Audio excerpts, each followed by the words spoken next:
This sitting is resumed. Honourable Member for St. James Central. Thank you very much, Mr. Speaker, sir. Mr. Speaker, I believe that it would be remiss of me if I did not begin by, first of all, saluting the Honourable Prime Minister for what I consider, sir, to be a most excellent presentation of a financial statement yesterday. I also, sir, at the outset would want to congratulate the honourable members of this House, some of whom, sir, spoke remarkably well. And I would imagine, sir, it must have been difficult for you as Speaker in view of some of the very robust speeches that I happened to hear today. It must have been very difficult for you, sir, to navigate those presentations. It almost, sir, imperiled you because a little bit more and you may have been guilty of facing a charge of facilitating child abuse of a political type.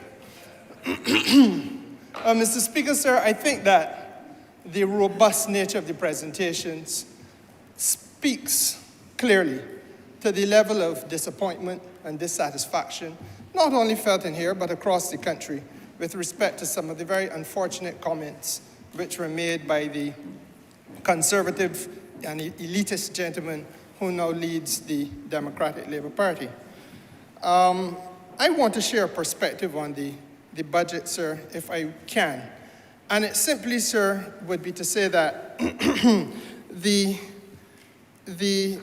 presentation stands out in my mind for its transformative value, and mission transformation is a very eloquent way of capturing it by the Prime Minister.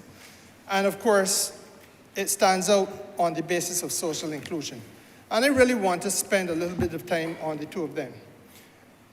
At the outset, however, sir, I must say that I too feel a little bit of the disappointment that was articulated earlier today.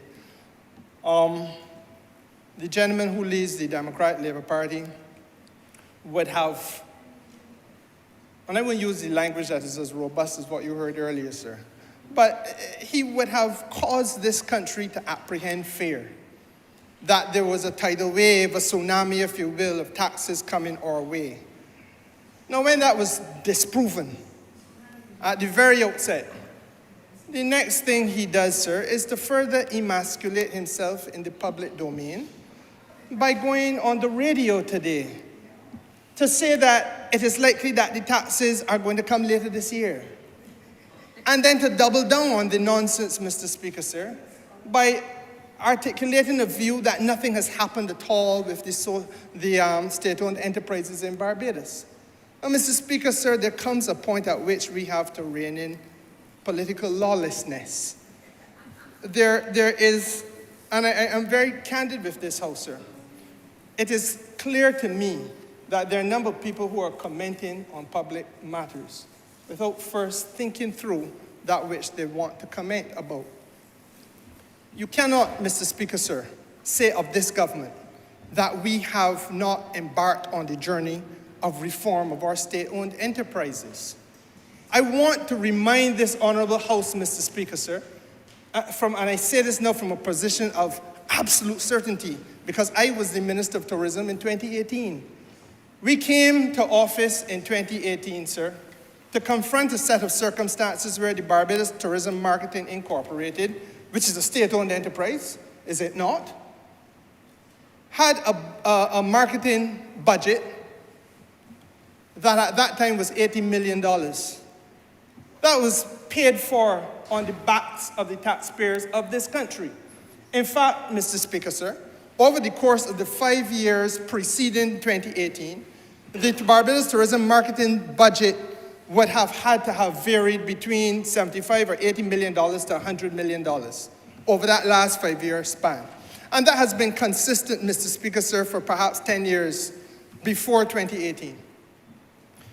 We take a conscious decision, sir, to say that the taxpayers of Barbados should not have to carry that burden. You will recall my coming to this House, sir, and piloting a piece of legislation which introduce a new level of air passenger charges at Grantley Adams Airport. And through that mechanism, Mr. Speaker, sir, we creatively found a way of not putting additional pressure on the backs of the Barbadian public, but allowing the visiting community to contribute to the cost, not only of doing some maintenance at the airport that was badly needed, but also, sir, of helping us to do the marketing for this country. In 2020 March, this Parliament would have passed the last budget that it passed before the COVID virus shut down Barbados. And Mr. Speaker, sir, it was during the estimates of 2020 that we were able to have, for the first time in Barbados, a budget for the Barbados Tourism Marketing Incorporated that used to be 75 and 80 and $100 million.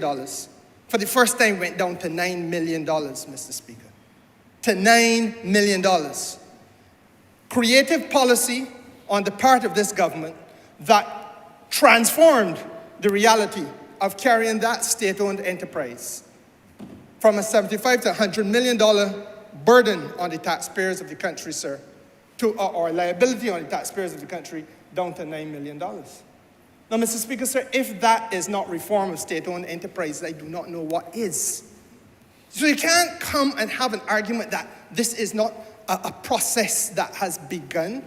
And Mr. Speaker, sir, it is a journey that we are on. We were not elected for a year, we were elected for a term. And Mr. Speaker, the fact of the matter is that even as I speak, the BTMI is now undergoing a further restructuring process or reformation process, which we will see, which is bringing on board private enterprise to partner with the public sector so that you have a private-public partnership, Mr. Speaker, to further carry the financial weight and management of the marketing of this destination. But it didn't end there, sir. Because if it is that the gentleman who leads the Democratic Labour Party was paying even the most remote attention to that about which he likes to parade himself publicly, he would know that at Harrison's Cave, sir, a similar transformative process took place. When we came to office, that state-owned enterprise was indebted to the tune of over $30 million. We have not sold the cave, sir. We put a lease arrangement in place. And Mr. Speaker, sir, that lease arrangement has a management structure and also a financial investment structure, so that the people who now lease the cave, sir, were by contract compelled to put some money into the cave. Today, Mr. Speaker, the cave is what was a one-stop destination for maybe 45 minutes. You go through the cave and come along back out. Sir, it now has about 5, 6, 7, I don't even know if it may be more, attendant attractions and more still being built out at the same Harrison's Cave. But no longer a $30 million burden on the taxpayers of Barbados. So, Mr. Speaker, the journey of reforming state-owned enterprises in this country has in fact begun. And it is exceptionally disappointing, sir, that we have to begin a debate of this nature on these terms, because I feel, sir, as though this is amateur hour at the Apollo. That you're dealing with somebody who is pushed or has been pushed into the spotlight but knows not about that which he speaks. A person, sir, who largely is an empty suit, pretending that there is more to him than there really is. I was too young, sir, to know the group above and beyond the song, "Oh Yes, I'm the Great Pretender." I think that there was a group called the Platters. More your time than mine, sir. But adrift in a world of my own. I play the game, but to my real shame, they've left me to be all alone. And that is really what has happened with this young man and his sojourn in the leadership of the Democratic Labour Party. But as I say, sir, and as I've said from this place before, that is really a matter for them. We have two major takeaways in this budget. The first is the transformative mission, and the second, sir, is the question of social inclusion, that essential context within which the transformative mission must take place. Now, Mr. Speaker, sir, because I have to carry an oversight responsibility for the productive sector, I want to speak very clearly and unambiguously on this question, sir, of growth, and on the question, sir, of the relationship between this transformative effort that we're talking about and labor. Because it can't happen without labor, Mr. Speaker. I want to start by positing the view that economic growth, sir, cannot be an end in and of itself. I want to suggest to you, sir, that economic growth has to be a tool for the creation of a just society. It is through economic activity, Mr. Speaker, sir, that we are going to be able to develop and generate employment opportunity, and obviously in the process reduce the unemployment scourge that has been accelerated since COVID. Now, economic activity, Mr. Speaker, sir, and the generation of employment has to be strategically planned. And I'll tell you why. If you plan economic activity strategically, Mr. Speaker, sir, you're going to be able to get the benefit of the most meaningful level of participation across this society. If you can get a wide cross-section of people, we heard the member for Christchurch South speak this evening about the micro-reality of those who are on the ground, those who feel the pain and the suffering. If we are able to have broadest participation in the economy by making sure that those stakeholders are able to hold on to jobs, Mr. Speaker, sir, then you get stakeholder satisfaction, and it is through that mechanism and that mechanism alone that we get to have what we call the just society.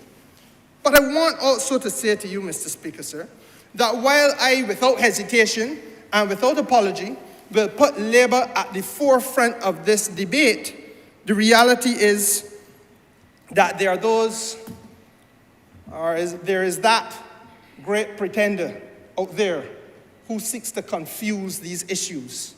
The first thing that was said today, sir, is that the intention for growth is not clear. Now, I do not know how you can demystify government's position on growth anymore.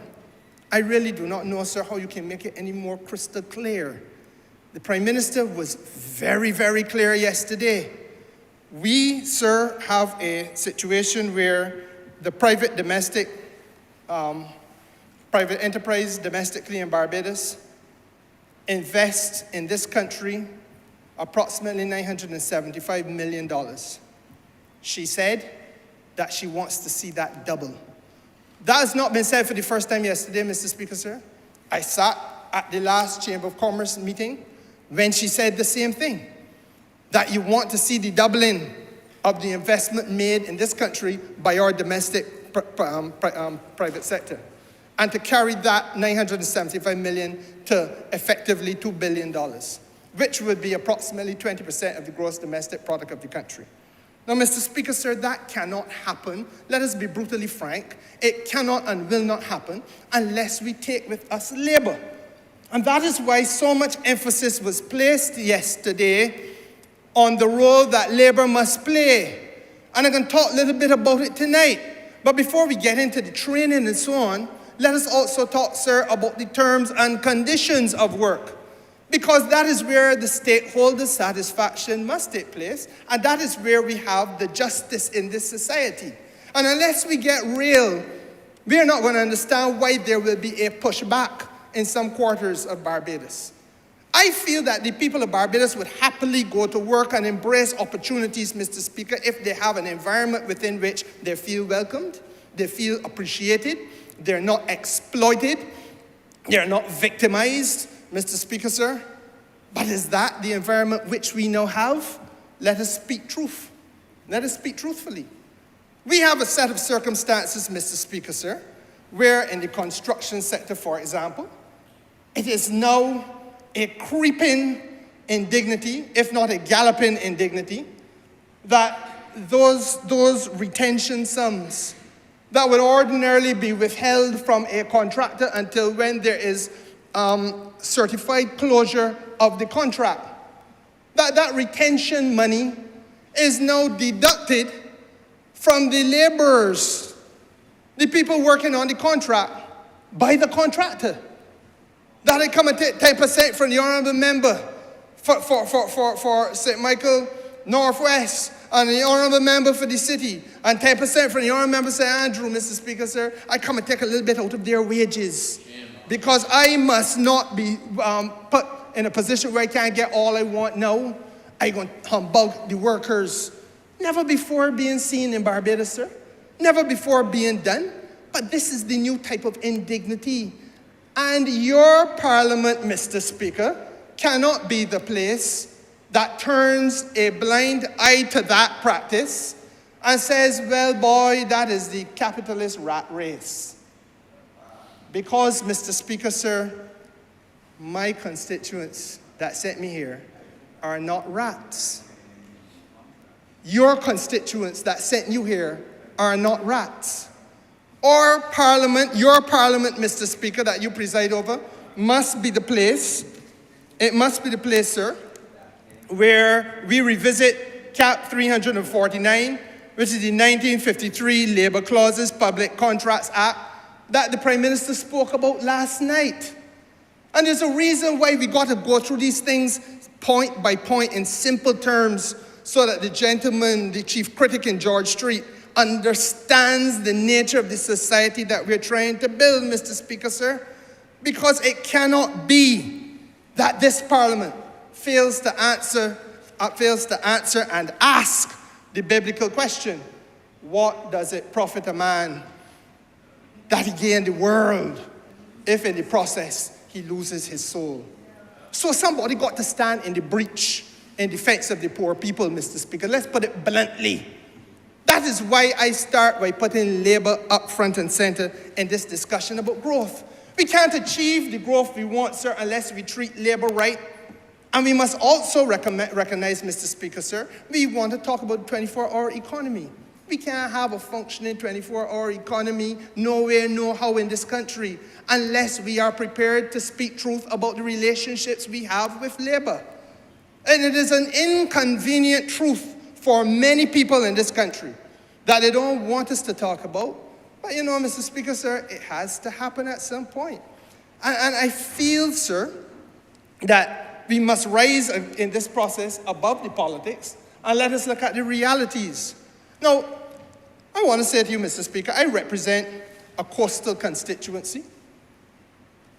A large swath of the hotel belt on the West Coast is populated, when I say populated in workers' terms, by people coming from my constituency. And to the extent that they may not come from my constituency, they're coming from the constituency of she who is the honourable member for St. James South, and who so handily and heavily defeated the gentleman that will not give thought to what he says whenever he intervenes in public life. And if not coming from either my constituency or hers, Mr. Speaker, sir, it coming from St. James North. Now, Mr. Speaker, sir, we know this, we live this. You want to talk about 24-hour economy? The hotels open 24 hours, they don't close. The people have to get home. And we know, our constituents know, and we know, and we have to feel their pain. Part of what we have to do is build up the infrastructure. The conversation must be had.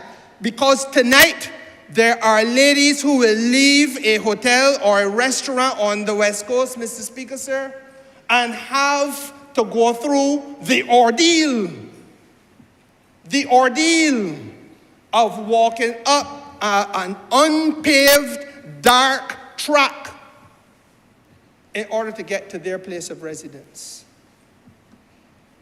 Not that they don't want the work, but already, we didn't get the 24-hour economy yet, we have, first of all, to deal with the question of safety. It's also a gender-based issue, Mr. Speaker, sir, because we all know, especially those of us who have to represent people in these constituencies, that in many cases, many of these ladies have to leave their children scotching at a neighbor because you're doing shift work. Somebody got to look after my little daughter when the night come. And in some cases, sir, that little daughter has had to go through the ordeal of the body who's looking after her when the night come, interfering with her. That too has happened and happens. And Mr. Speaker, sir, it got to be a bus service that is reliable. So we have, therefore, and not just reliable, that working right through the night. So we have, sir, to have a conversation with this nation. And I welcome it, because in the 24-hour economy and out of the 24-hour economy can only come one greater good. And that greater good, sir, is the empowerment and the further enfranchisement of the workers of this country. This government, lest they forget, Mr. Speaker, sir, was the government that intervened a couple of years ago to move a minimum wage from $6.25 to $8.50 when they told us it could not and should not happen. And we went further than the manifesto commitment of 2018, because the manifesto commitment of 2018 said we would carry it to $8. We went to $8.50. Lest they forget, Mr. Speaker, sir, it is this government that put an end to the woeful set of circumstances where, up to March 31st, 2021, domestic workers could legally be paid $1.50 per hour. In this Barbados, yours and mine, Mr. Speaker, sir. So, we get in here. And we go through these processes legislatively. But we forget that there are sometimes gaping holes in the arrangements that we have with the contract of labor. I say the productive sector of this country cannot flourish and grow unless we get it right with labor. And inasmuch as the Democratic Labour Party is now divorced from the interests of labor, it must be that this fight be carried by us who have carried the mantle so stoutly and so well in the past. It is a fact, Mr. Speaker, that up until the 31st of March 2021, the law in Barbados with respect to domestic workers was that you could legally get away. And I have no way of knowing how many people did so or tried to do so, but it was a wrong and bad thing until when the Honourable Member for St. Peter successfully piloted that minimum wage legislation. Oh, Mr. Speaker, sir, there were a number of criticisms that were made, and I want to begin to speak to these criticisms because, first of all, the gentleman, the Conservative leader, talks about a lack of clarity with respect to growth. Don't laugh, he's a Conservative. Upskilling and training is what we are about. And I want to spend some time on it because I heard the Honourable Member for Christchurch South this evening. If we're going to have the growth we want to have, Mr. Speaker, sir, again, I say an indispensable part of the proposition is the workforce of this country. That workforce has to be upskilled and it has to be trained. The Honourable Member for Christchurch South who spoke asked us a very moral question because there will be a point coming soon where there are people employed in what was previously a crash program that will no longer be able to function in that. It would be an unfortunate portrayal of the circumstances, however. And the Honourable Member for Christchurch West has already spoken to this. And I must reinforce it and support him, Mr. Speaker, sir. It is a most unfortunate portrayal of circumstance to let the public believe that there is not an ongoing program to upskill and to train those workers and more. So when you hear the Prime Minister talk about all the projects that are being rolled out, when you hear the Minister newly minted of planning talk about all the projects that are being rolled out, Mr. Speaker, sir, where is the work supposed to come from? The construction gateway is the solution. And we ain't talk about it now. The construction gateway is part of the manifesto that the people elected us on last year, Mr. Speaker. And the construction gateway has been up and running for the last, maybe 6 to 8 months. And cohort after cohort of training. I heard a member this evening talk about the need for gabions. I think it is in St. Peter. Gabion building is part of the training. I hear people talking, sir, about the need to have more steel benders and more master masons. Part of the training. Mr. Speaker, sir, welding, part of the training, plumbing, tiling, you name it. Installation of solar PV. It goes on and on. There is a list, maybe 20 disciplines long, of all of the areas where people are being trained. And as the Prime Minister says, there is no longer an excuse. There is is the word berifle parliamentary? It is very Bajan. But there's a lot of work that is coming, Mr. Speaker. And therefore, there must be people to do this work. And the first option is to have Barbadians do it. So I don't want us now to get into a situation where we hear the next lamentation, or anybody, they had to bring in work from overseas. We want Barbadians, and we are training Barbadians. And I, like the Honourable Member for Christchurch West, have sat in my constituency office with all of those people who were working in other programs before, and gone through with them meticulously the areas where they can now find training. Now, Mr. Speaker, sir, the other area where there has been some misrepresentation by the Conservative gentleman is the question, sir, of and I took a careful note of what he was saying, sectoral readiness for growth. Are the sectors in Barbados ready for growth? That's the question that he's asking. Now, Mr. Speaker, sir, I want to answer that question very directly. You know, there's a thing called the Barbados National Standards Institute, the BNSI. And Mr. Speaker, if we are going to speak seriously to growth, we have to recognize that we got to start exporting more product.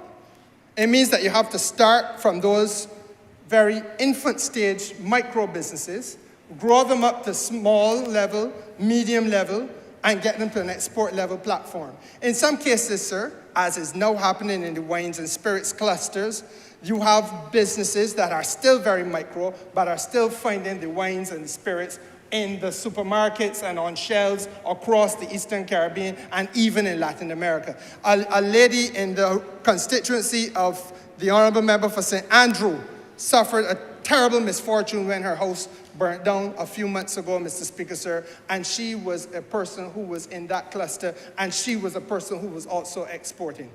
Small, micro business. So don't tell me it don't happen. I know it happens, Mr. Speaker. The reality, however, is that goods and services alike have to be moved to international standards. And that's not a hard thing to understand. If we want to make sure that our products get to international markets, we have to make sure that we hold the hands of those people who are doing the production, we train them, and we help them get to understand what is market access. What are the requirements for you to access the US market, the Canadian market, any market of your choice? What are the impediments that might be in your way? And when we help them navigate those things, Mr. Speaker, sir, that is when they come to the point of being able to secure market access. And why are there those international standards? Those international standards exist, sir, for two reasons. First of all, over there, like here, customers have expectation. The customer has an expectation that there's going to be a certain quality of good or service. And then the second reason, Mr. Speaker, sir, is because all of these technical regulations relate to health issues, safety issues, environmental protection issues, you name it. And so we have to make sure that our people who are engaged in manufacturing or in providing a service, sir, understand that if you're going to go into somebody else's country, you have to be mindful that there are certain requirements over there that you have to be able to meet. So to get that done, we have to help all of our people lift their game. The Honourable Member for Christchurch West spoke this evening about quality. And the reality is that what the National Standards Institute is about is precisely that. The building out in Barbados of a national quality architecture. a national quality infrastructure. And if you don't understand what quality in that context means, sir, it simply means that in everything we do across this nation now, there has to be at the forefront of it standards. What is the standard to which you practice law and sell your legal service? What is the practice to which the gentleman who's a dentist sells his dental service? What is the standard to which the master mason builds and can sell that service? What is the standard to which the person who is involved in furniture manufacture, Mr. Speaker, how can he meet the necessary standards? And the higher we set our national standards, we got to practice wicked. Serve your people to the best, highest standard here first. Once you get that done, it is painstakingly simple to get into somebody else's marketplace. Now, Mr. Speaker, the fact of the matter is that what are we trying to fix? Where's the politics and all of that, you may ask? And I say this because I want some time coming soon before the people savagely pull him down in George Street. Because I see what's going to happen. I know what's going to happen with him just now. I know how they function. They're already saying, Mr. Speaker, sir, that he's been sent there by the Prime Minister. That's what they say about him. So they don't trust him. But the fact of the matter is, sir, I'm not getting into whether he's trustworthy or not. I'm saying to you, sir, his political survival is in question. But, the sharks are circling. But, Mr. Speaker, sir, the issue here is simply this. When we inherited office in 2018, that National Standards Institute, which is, I believe from all I have said, honourable members would be inclined to agree, the National Standards Institute is virtually indispensable to the growth debate and the growth discussion. It is at the core of training people to build out their standards for being able to penetrate other markets. You can't do it without having the Barbados National Standards Institute. Now, Mr. Speaker, sir, when we became the government, there were 9,000 registered small businesses in Barbados. I invite you, sir, to break with tradition in this chair and tell me how many you feel of those 9,000 businesses in Barbados, small businesses in Barbados, how many you feel were part of the Barbados National Standards Institute's clientele? How many of them, in other words, had a working relationship with the Barbados National Standards Institute in 2018? You feel it was like 500, Mr. Speaker? Too high, perhaps? I ain't gonna make you engage in the guessing game, sir.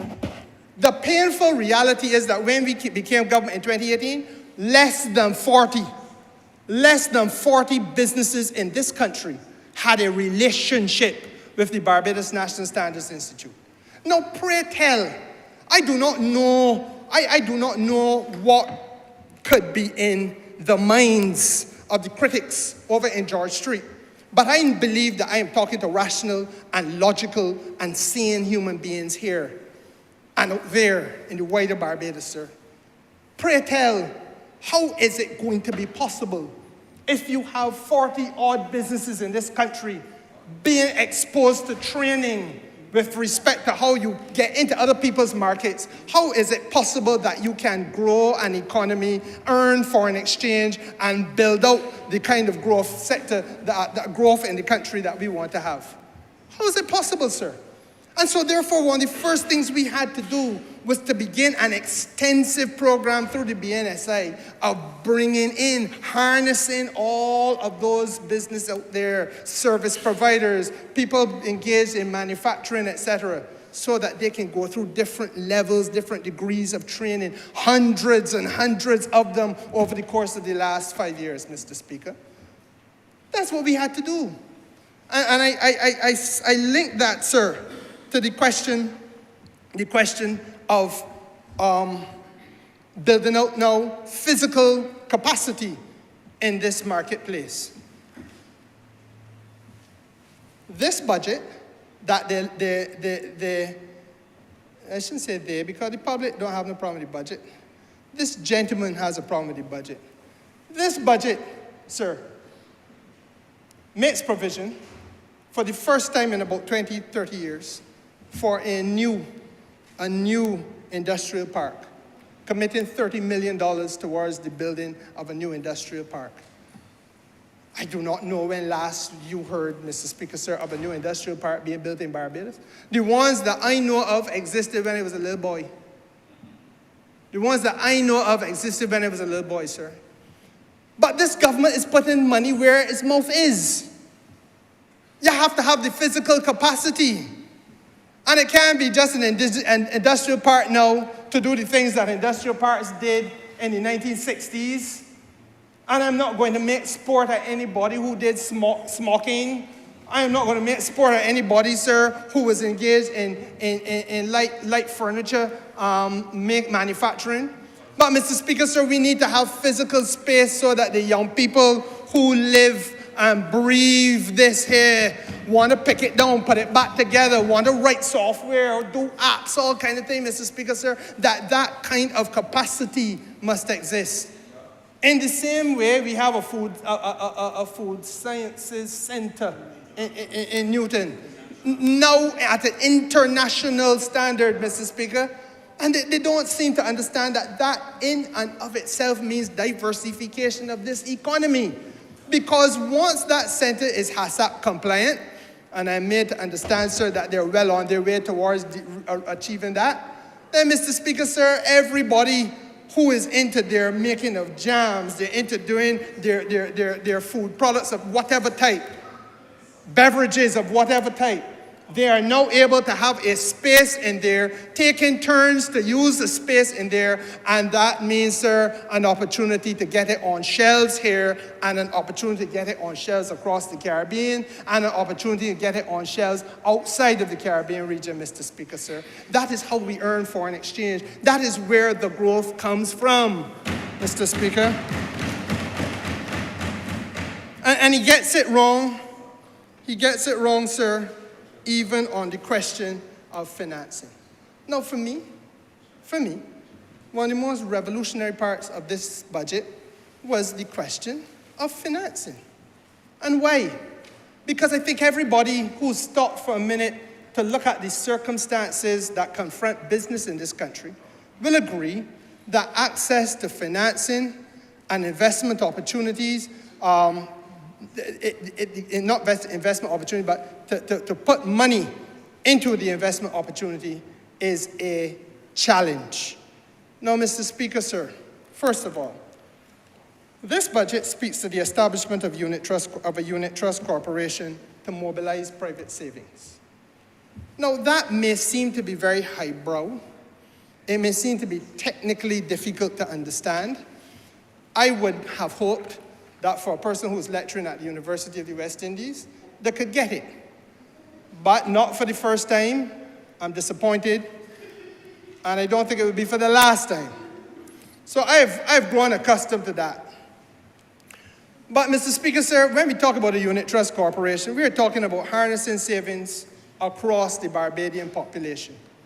You want your savings, Mr. Speaker, the little tuppence that I have, the heavy savings of the member for Christchurch West, Mr. Speaker, and so on. And we harness those savings and we bring them together into wealth creation opportunities. Now, Mr. Speaker, sir, it means that we are building out a Barbados in which people of limited financial means, another fancy way of simply saying poor people, that might got a little something put down under the mattress, can now put money alongside the middle class and alongside the more well-to-do, Mr. Speaker, so as to accommodate the building of wealth in this country and the investment of that wealth into specified targeted areas. Now, Mr. Speaker, I do not know when in the Barbados that I grew up in that was an opportunity that was created by the government.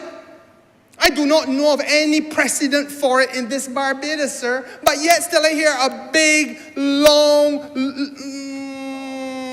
disappointment of a human being telling the public that there's nothing in the budget for Barbadians. That is what he said. That there's nothing in this budget for Barbadians. When there's an unprecedented financial development, wealth creation vehicle being created in this budget, sir, for the people of Barbados. And why would it be necessary for us to do that, you might ask? It becomes necessary, Mr. Speaker, sir, because among the opportunities we have are substantial potential revenue-raising, revenue-earning opportunities. I give you the example of the renewable energy sector and offshore wind. Offshore wind is a sector that we are now about to develop. We have done the studies, Mr. Speaker, sir. We know where in fact, we have concrete recommendations as to where the best wind sites would be. Some of them are said to be among the top 10 or 11 to be found anywhere in the world. I remember, I noticed that when you came in, I noticed you checked. I did. I think you did. I did. I noticed you checked it not too long ago. I checked it out, but sir, it's one of those things where you got to tap it as well. I think it was a little bit too fast when you came in, right? I understand. You will guide me, sir, as to what. You understand. You will guide me, sir. Your time, I remember, a lot of people quoted from the Bible earlier tonight. Your time draweth nigh, I remember.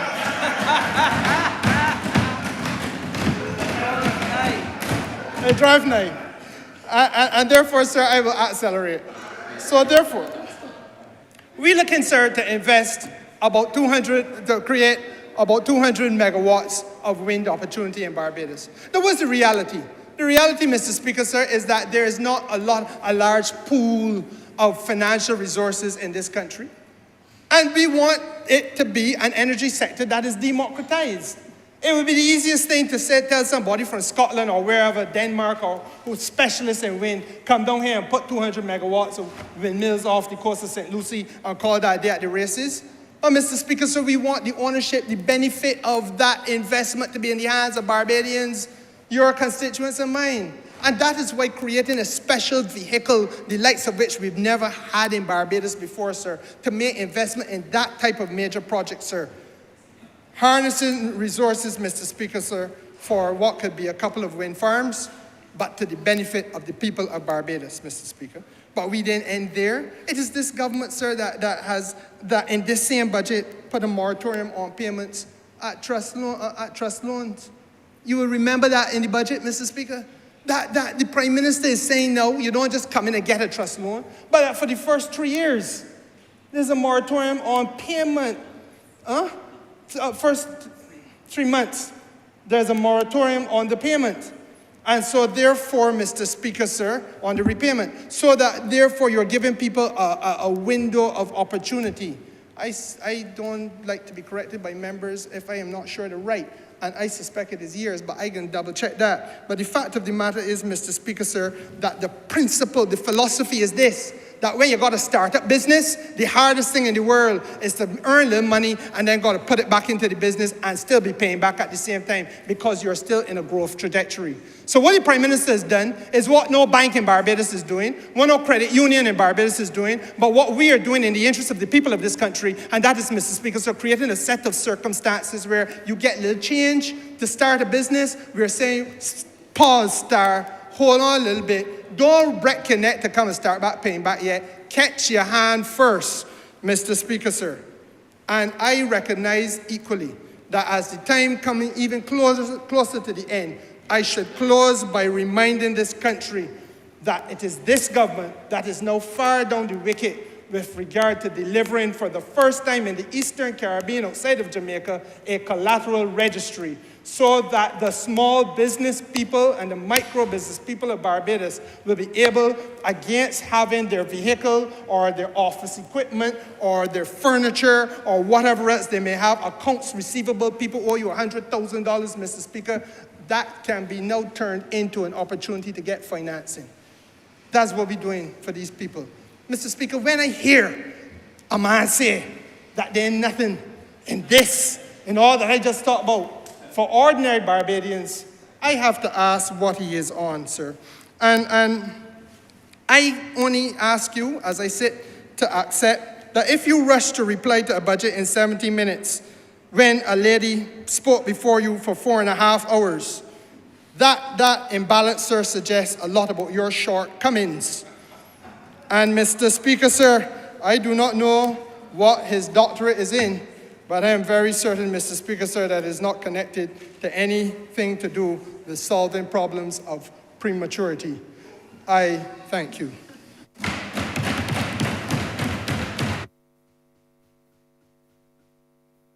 Honourable Member for St. Michael West Central.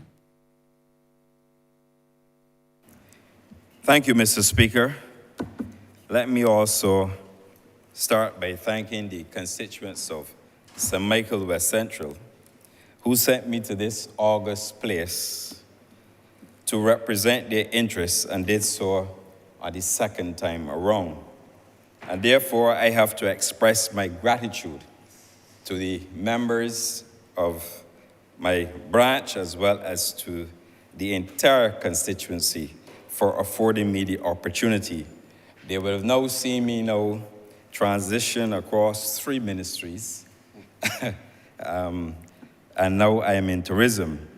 And I will commit to them, as I will do to the country, that I shall also give this my very best shot.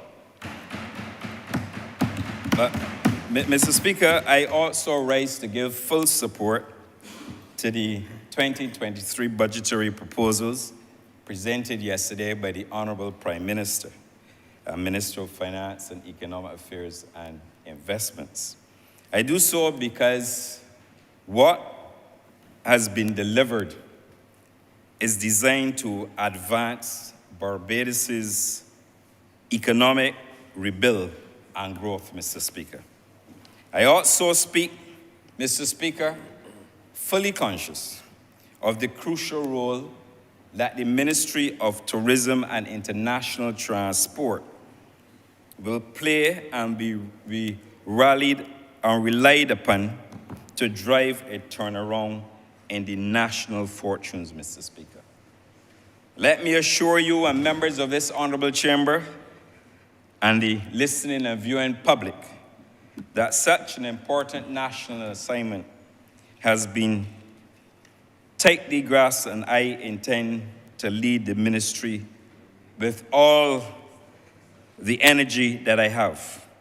Furthermore, the significance of this mission and our valuable part in it will become certainly the watchword for all the entities and agencies under the ministry for which I have responsibility.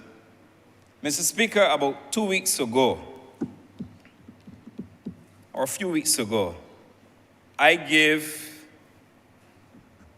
a clear and structured record of the ministry's achievements. I gave an outline of some of the goals that we want to achieve and that we intend to pursue and certainly accomplish based on what we are faced with at this time. I am pleased to advise, Mr. Speaker, that I am in a good position to provide a report on actual progress made since then. And I intend this evening, Mr. Speaker, though it's late at night, to give some further insights into the meaningful policies and programs ahead of us in this sector. But before I do so, Mr. Speaker, I wish to spend a few minutes to put aside and hopefully bury, Mr. Speaker, these repeated accusations around this town about this so-called underperformance in tourism and underperformance in the government, Mr. Speaker. Tonight, although, Mr. Speaker, I don't know how they could even imagine that tourism is underperforming when you see the number of tourists around the country. When you look around Barbados, Mr. Speaker, when you are on an aircraft and you look at the load factors, Mr. Speaker, if you're trying to buy an airline ticket to get out or get into Barbados, oh Lord, you can't get one, Mr. Speaker, but I hear some naysayers out there trying to give the impression that tourism is underperforming. Those who are making the accusation, Mr. Speaker, are quoting, I don't know where they're getting the statistics from, Mr. Speaker. Perhaps they're pulling them from the sky. And I don't even think they're capable of doing that, Mr. Speaker. But I give this House, and I have said on several occasions, that my approach to managing and leading the Ministry of Tourism will be based on data. It will be based on empirical evidence, Mr. Speaker. It will be based on statistics, Mr. Speaker, because we have to continue with the analysis in order for us to drive the performance in the sector. And we also have to update the information, Mr. Speaker, and make sure that we make sound and professional decisions within the ministry. Mr. Speaker, it is therefore in that light that I don't know how those who comment on tourism could even get at a press conference, media briefing, or wherever else they say it, and give the impression that tourism is not performing, but wanting, Mr. Speaker, to challenge my assessment of the performance of the tourism industry so far, Mr. Speaker. But I am compelled to respond, Mr. Speaker, because the people of St. Michael West Central sent me here to represent their interests. But they also sent me here to work hard on their behalf and on behalf of Barbados, and that is what I intend to do, Mr. Speaker. Mr. Speaker, it is no secret that we were late out of the blocks in fully relaxing all of the protocols in Barbados. We did so in September. You will recall, Mr. Speaker, I was the Minister of Health at the time. But you know what, Mr. Speaker? We have consistently placed a high premium on public health in Barbados. And that is why we are as good as we are today. And because of our diligence, Mr. Speaker, and because of us making that decision when we made it, we didn't have to close down Barbados. And we knew, Mr. Speaker, that once we took that approach and we came out in September, clearly, Mr. Speaker, some airlines would have already made decisions. The cruise sector may have made decisions, Mr. Speaker. We knew what we were up against. But, Mr. Speaker, the Barbados Tourism Marketing Inc., for which I have full confidence, Mr. Speaker, markets Barbados as a destination, not one segment. Their job is to market Barbados in its entirety. And what this Barbados Labour Party government did long before I was minister is that it put the Barbados Tourism Marketing Inc. on a sustained financial path, Mr. Speaker, unlike the days in the former government, the former administration, when you went to World Travel Market or ITB, people will be hounding you and asking you, when are you going to settle the debts that you owe us? Mr. Speaker, thanks to this government and thanks to the wonderful thinking of the Ministry of Finance, we were able to sustain a funding for the Barbados Tourism Marketing Inc. So much so we are no longer faced with the embarrassing situations when we go out to meet people at marketplaces, Mr. Speaker. Far from that, when we go, they're willing to do business with us to see how best they can improve, Mr. Speaker, the business with the travel trade into Barbados. That is what this government has done. And like I said, prior to 2018, it could have been done, Mr. Speaker. The other issue, Mr. Speaker, is this of airlift capacity into Barbados. And I intend to address this issue about capacity into Barbados. Mr. Speaker, there is a capacity report that we get in the ministry. Mr. Speaker, I can put it up for the whole country to see tonight. The Barbados Airlift Capacity Report, I ain't quoting from it yet to make a document of the House, but I'm just showing, Mr. Speaker, with your leave, that there is a document. I have my notes, sir, right here. And, Mr. Speaker, the source of the information is from the Sabir Intelligence Report. The Honourable Member for St. Philip North would know, St. Philip South, sorry, would know about these matters more than I do. And in that, sir, there is an airlift capacity report.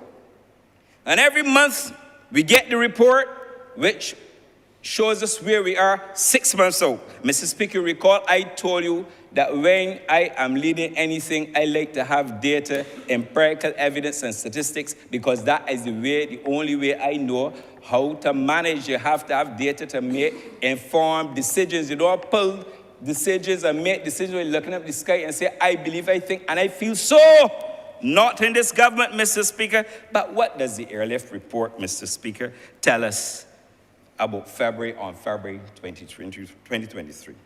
Capacity is up 17%, Mr. Speaker, compared to February 2022. 184,714 seats, Mr. Speaker. And while that, Mr. Speaker, I can also tell you that the winter seats are up 9%. The Caribbean recovery, Mr. Speaker, and when you look at the Caribbean competitors in the report, and we benchmark the competitors, Mr. Speaker, Antigua, St. Lucia, and Grenada. That is in the competitive set that I found, Mr. Speaker. And when you look at the report, Mr. Speaker, the report sets out that Barbados is ahead of its Caribbean competition. In January, Mr. Speaker, not only January, February, March, April, May, June, and July, Mr. Speaker. I have the report here.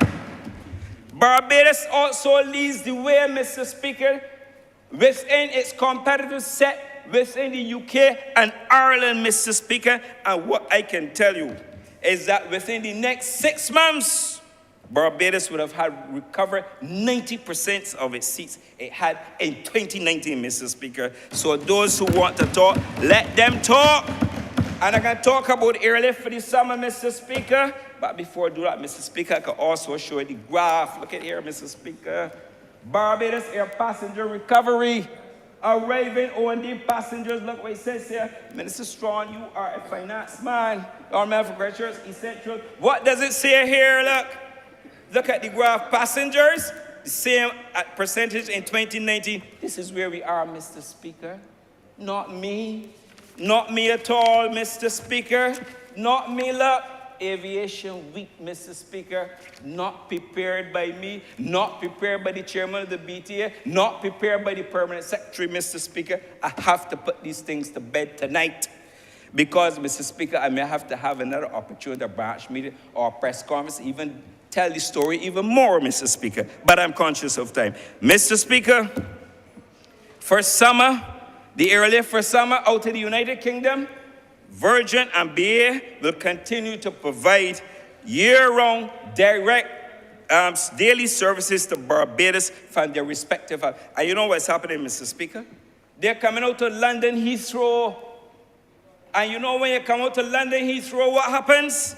There's a premium there. You get higher yielding passengers. You get greater connectivity out of Europe to and from Northern Europe as well, Mr. Speaker, and the rest of the world. That is what we're doing.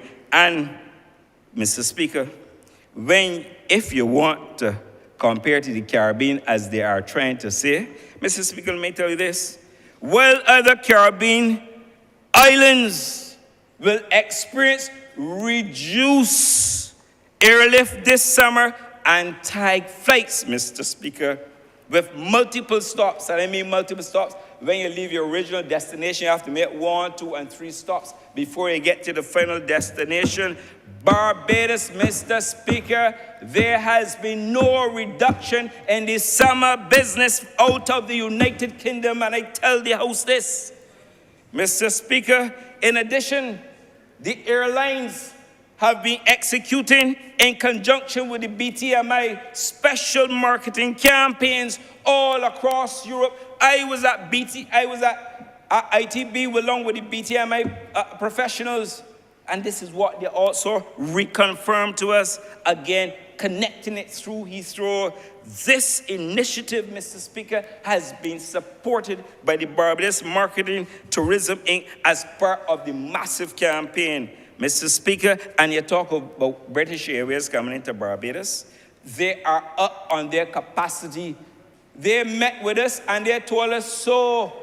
I didn't manufacture the number and I have the percentage, but I don't think I can reveal their business on the floor on the House, Mr. Speaker. And next year, while I'm at it, British Airways will be celebrating their 70th anniversary of airlift into Barbados, Mr. Speaker. And watch out, because there's more to come on that front. Mr. Speaker, Virgin, well, Lord, Virgin has reported to us. I met with Virgin last Friday. I came out to Germany, met with Virgin the Friday, and came home this Saturday, Mr. Speaker. And you know what the Virgin people are telling us? They said that the route is performing well. They told us that they have strong load factors. And you know a load factor, when you have a strong load factor, the rule of thumb for the industry, Mr. Speaker, is 85+%. I don't know the number, Mr. Speaker, but even if I knew, I can repeat it, Mr. Speaker, because that is information that must be kept there. But what I can tell you, that pre-pandemic, when they were flying these 747s, they only had 16 seats in what you call upper class. Mr. Speaker, they change out the aircraft, and they're flying what they call the 787s or the 330s. And you know, with the business class seat provision there, 30, upper class, 31, Mr. Speaker. And they are selling and selling, like, as the old people will say, hot cakes, Mr. Speaker.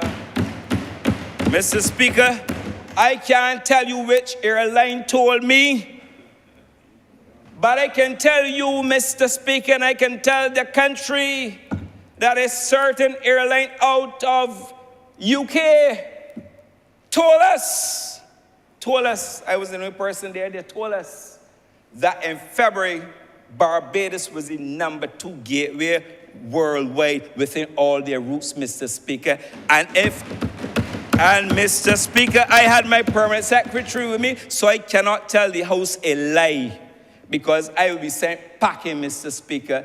That is what they told me. And you know what we intend to do, Mr. Speaker? We're going to continue to work on the relationship. So when the naysayers are suggesting that we are underperforming, tell them when they talk to the partner, but they won't have that opportunity to speak to the partners, of course. But if they don't know and they want to ask a friend or two within the sector, they should ask before they open their mouths. Mr. Speaker, the United States market, I can tell you, it is showing significant growth for the summer. And we have another, Mr. Speaker, data analytics entity that provides us with the information.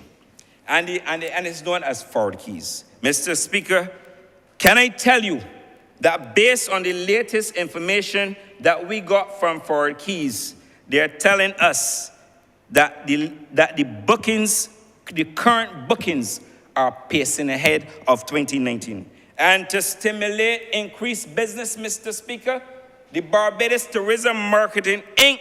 has launched an always marketing and advertising campaign throughout the United States. And I can tell you, Mr. Speaker, that in key cities within the United States, that is where we are putting our resources, and we are doing so to stimulate business for Barbados, not only during the summer, Mr. Speaker, but beyond. And the campaign is currently deployed in our gateways, in New Jersey, in New York, in Miami, Mr. Speaker, in Washington, D.C., Florida, Mr. Speaker, and I go further, it goes beyond there into Georgia, into Texas, into Chicago, and into California, Mr. Speaker. And I can tell you that this summer, Barbados will have the honor of hosting the inaugural historic black colleges and universities in Barbados for their festival in June, Mr. Speaker, in addition to CHDA that we're also going to have in here.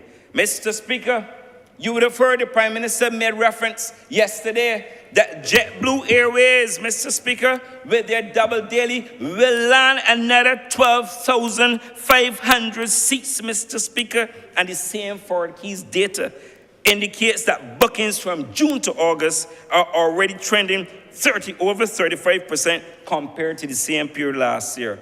And in summer, Mr. Speaker, for Canada, what are we doing?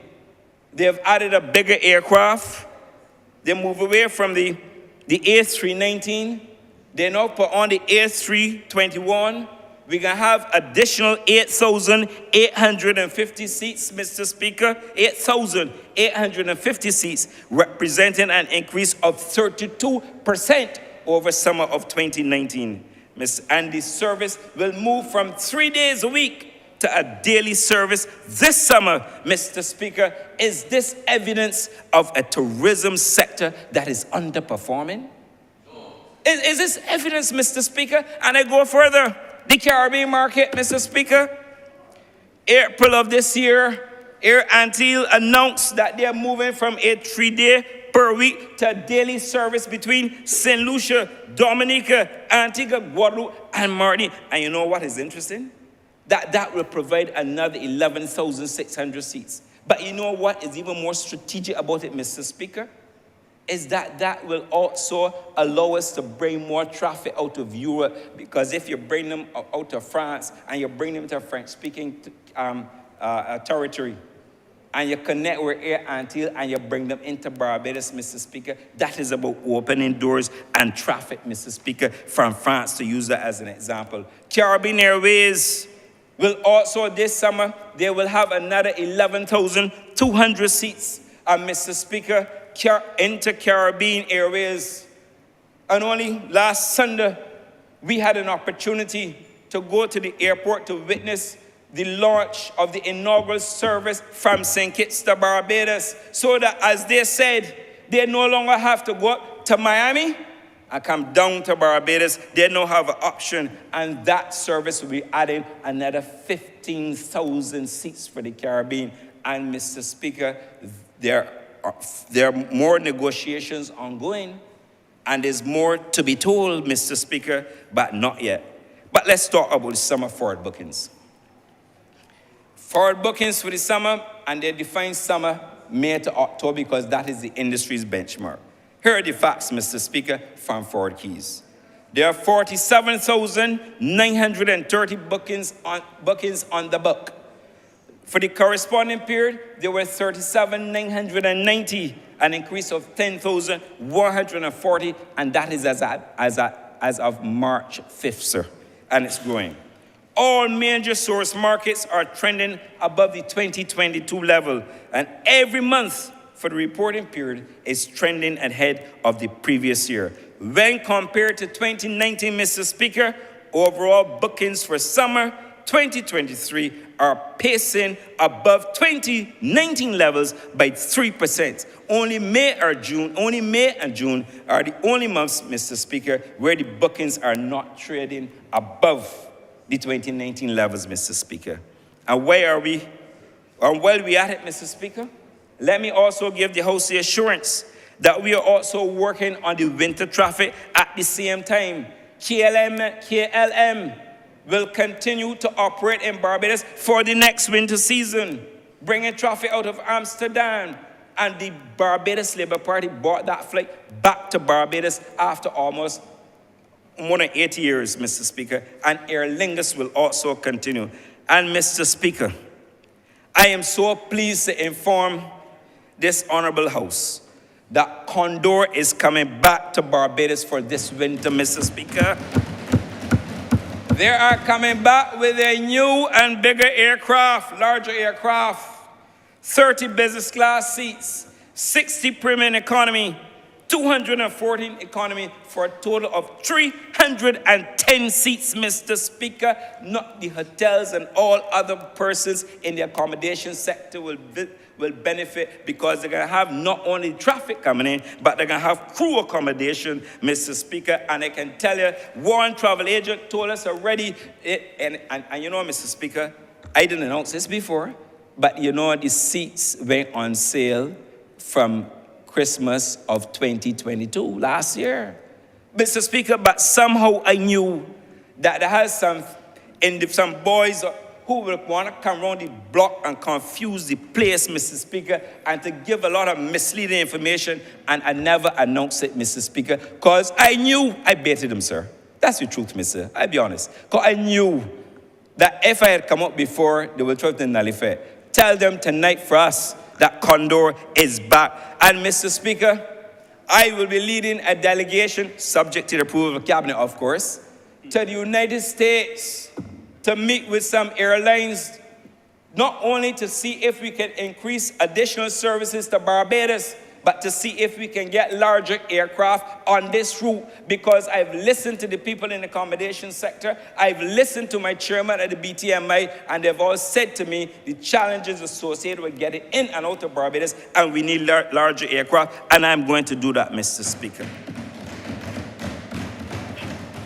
Mr. Speaker, I'm not going to tell you the challenges that we are faced with, because of COVID, the airlines have now said to us that they have to point the aircraft to routes that are very profitable, Mr. Speaker.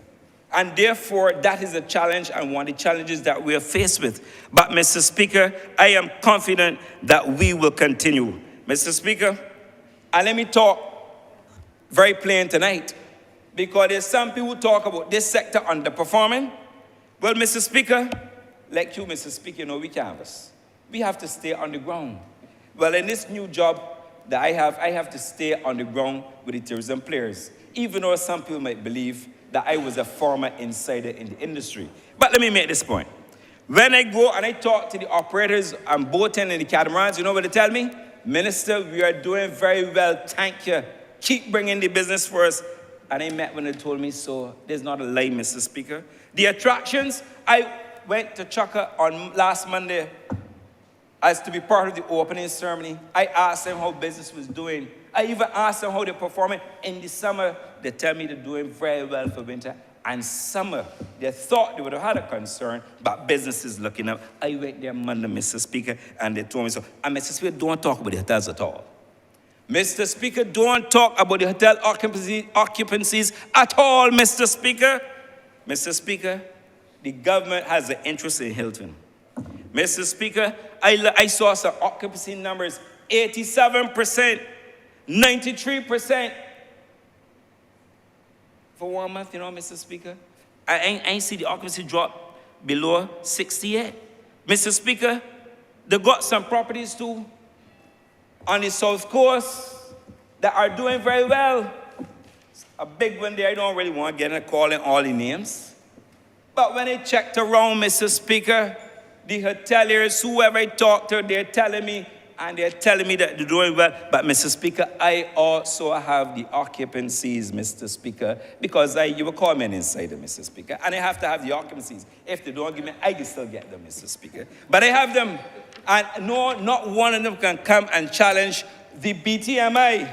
They can't challenge this government, Mr. Speaker, on the performance of the sector during winter, Mr. Speaker, because they are all doing well. Mr. Speaker, even the food and beverage suppliers tell me they can't keep up sometimes with the inventory, Mr. Speaker, and they're doing well too. The taxi operators who I interact with also told me, yes, they're making some money. Mr. Speaker, I must confess, Mr. Speaker, overall, and this is a team effort, this is not a one-man show, Mr. Speaker.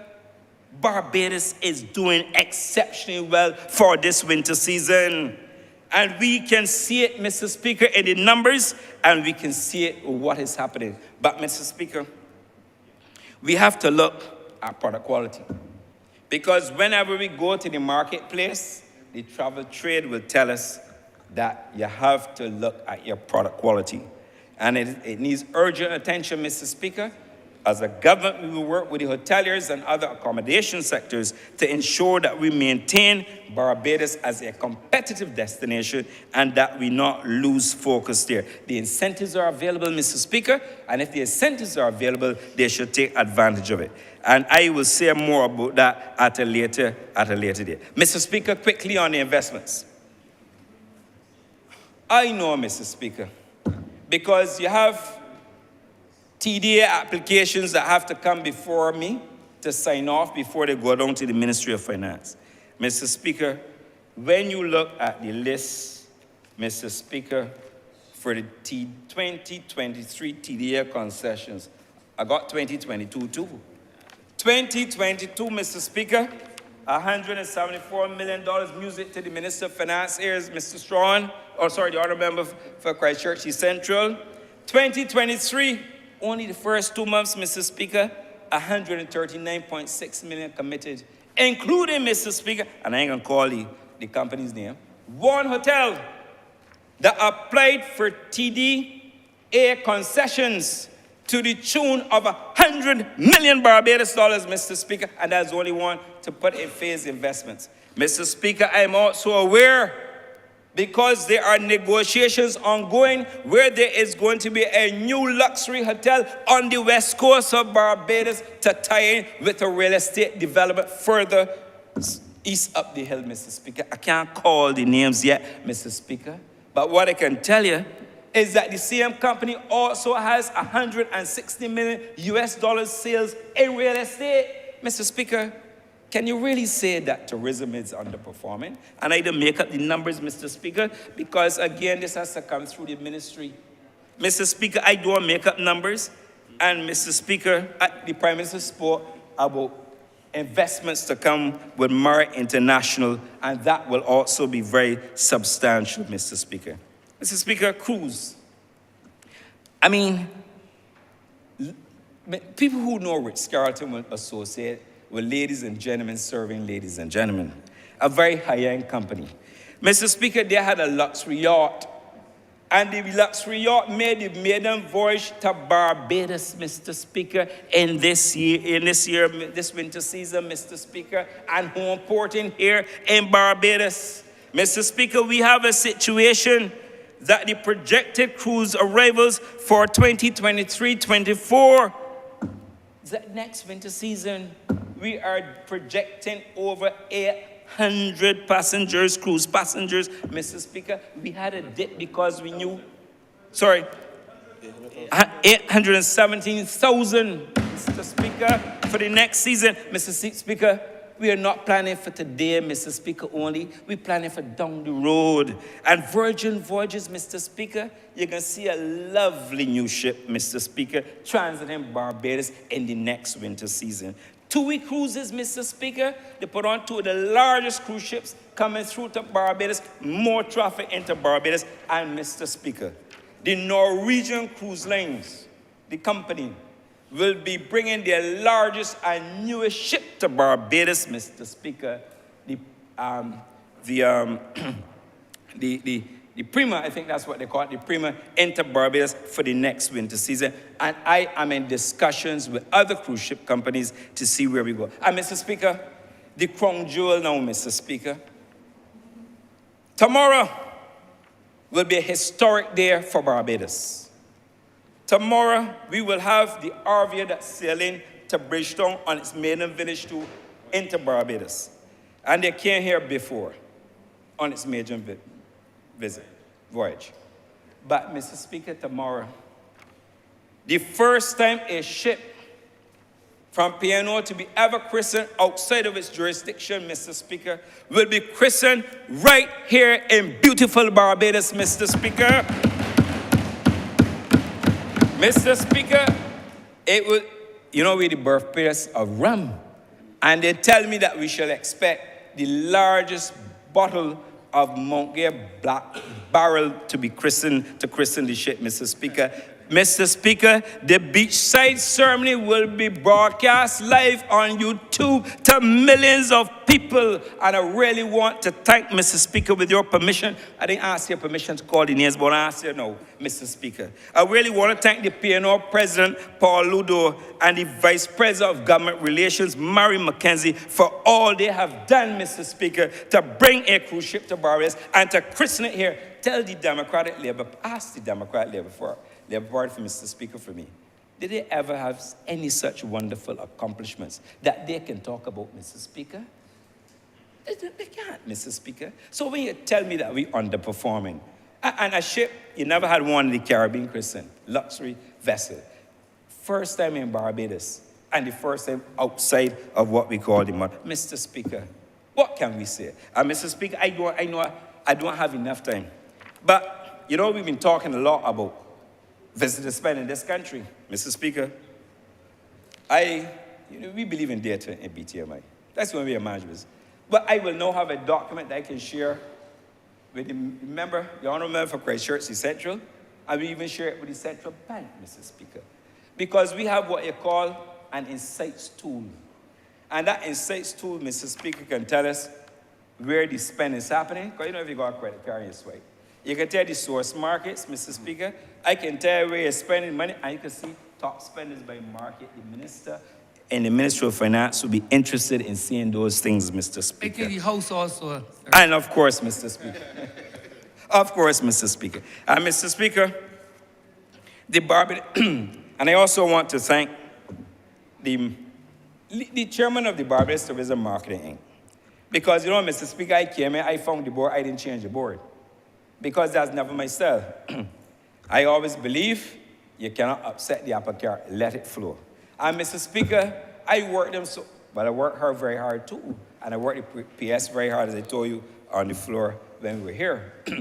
But Mr. Speaker, they work hard. And Mr. Speaker, when they travel with them, they probably regret having to travel with me. Because as soon as we land, we get off the plane, into meetings before we check in the hotel room. They can't even, Mr. Speaker, find 15 minutes to shop, Mr. Speaker, and he's complaining to me all the time.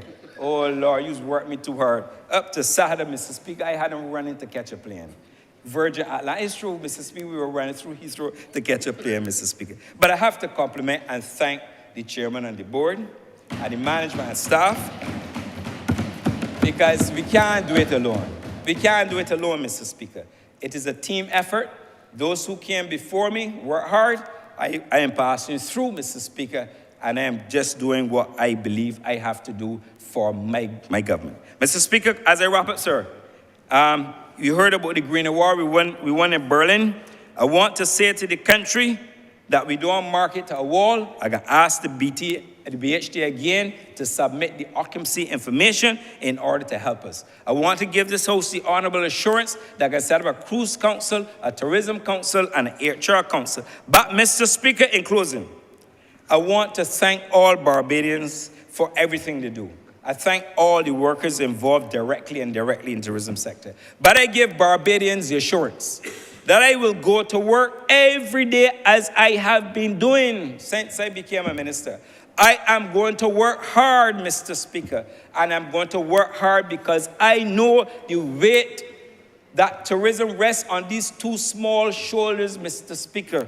And I know that I cannot let down my government, and I cannot let down the thousands of workers, Mr. Speaker. I say to you, Mr. Speaker, and I tell the country, stay focused. We are on track. We are going to recover from this tourism. We are going to recover from tourism. We are going to grow it, Mr. Speaker, and we will make Barbados, Mr. Speaker, a place where once again, as we have done before in the Barbados Labour Party government, we are going to smash the records, Mr. Speaker. Stay tuned. I thank you, and I'm much obliged to you, Mr. Speaker.